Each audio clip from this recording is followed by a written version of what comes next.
জামাত কিন্তু আসলে যে কারণে আসলে আমি মনে করি জামাত কখনো ক্ষমতায় গেলে তার আসলে এরকম আর অনেক ঘটনা ঘটবে। সেটার কারণ হচ্ছে যে এই যে বারবার করে আমরা যে বলছি ক্যাডার ভিত্তিক সংগঠন, তার তো আসলে এটার একটা টেরিটরি আছে এক ধরনের তার সক্ষমতা আছে। এই আমি যদি বলি এই চেইন অফ কমান্ডের, তো যখন সে ক্ষমতায় আসবে তখন তো আসলে নতুন নতুন অনেকেই এই ক্ষমতার কাছাকাছি থাকার জন্য তার সাথে যুক্ত হবে, নতুন জামাত, নতুন শিবির। সুতরাং তখন আসলে তার যেই সিস্টেমে সে চলে সেই সিস্টেমটাতে সে চলতে পারবে না। তখন তার দেখা যাবে যে এখন জামাত আসলে দুর্নীতির বিরুদ্ধে কথা বলছে, সে চাঁদাবাজির বিরুদ্ধে কথা বলছে, তখন দেখা যাবে যে জামাতের লোকজনও আসলে চাঁদাবাজি দিকে ধাবিত হবে কিনা, কারণ জামাতের তখন নব্য জামাত আসবে।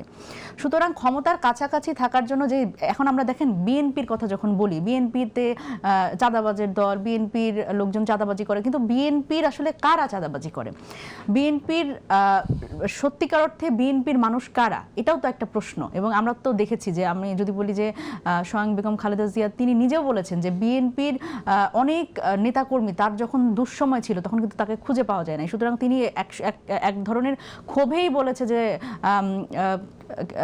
খালেদা জিয়া ভয় নাই, রাজপথ ছাড়ি নাই, এই স্লোগানটা আমার সামনে আপনারা দিবেন না, কারণ আমি জানি আসলে কে কি করেছে। সুতরাং সেই জায়গা থেকে আসলে যেই দলগুলো এইরকম ক্ষমতার কেন্দ্রবিন্দু হতে চায়, এবং আমরা যেটা দেখছি জামাতের মধ্যে এক ধরনের ডেসপারেটনেস আছে ক্ষমতায় যাওয়ার জন্য। কারণ দেখেন 5 আগস্টের পরে বিএনপির এক ধরনের যদি বলি যে সে বহু বছর ক্ষমতায় ছিল, কিন্তু এখন জামাতের কথা যেটা আমরা দেখছি, জামাত সবচেয়ে স্মরণকালে সবচেয়ে এখন সুবিধাজনক একটা সময় তার চলছে রাজনীতিতে। সেখানে তার যে ধরনের desperateness, by hook or by crook তার ক্ষমতায় যাবার এক ধরনের প্রবণতা, সেই প্রবণতা কিন্তু তাদের মধ্যে এই ধরনের যে সিস্টেম লসের মধ্যে তাদের নিয়ে যাবে, এবং নতুন যারা নব্য জামাত হিসেবে আবির্ভূত হবে তাদের কিন্তু সেই লাগামটা টেনে ধরবার সেই সিস্টেমটা তাদের থাকবে কিনা তাদের হাতে, সেটিও কিন্তু একটা বড় প্রশ্ন।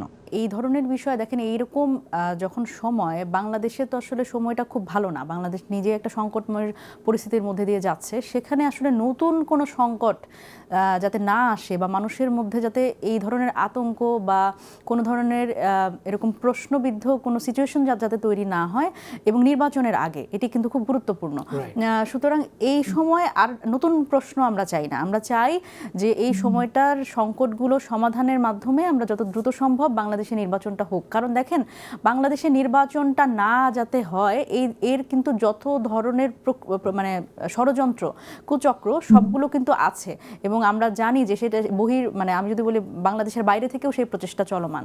সুতরাং এখানে অবশ্যই সরকারকে খুবই আমি বলবো সতর্কতার সাথে এই ধরনের স্পর্শকাতর বিষয়গুলো ডিল করতে হবে, এবং বাংলাদেশে একটা সুস্থ সুন্দর পরিবেশের মাধ্যমে নির্বাচনের দিকে এগোনো উচিত, এবং বাংলাদেশের স্থিতিশীলতা বজায় রাখার জন্য সরকারের পক্ষ থেকে সকল ধরনের ট্রান্সপারেন্সি বজায় রাখা উচিত।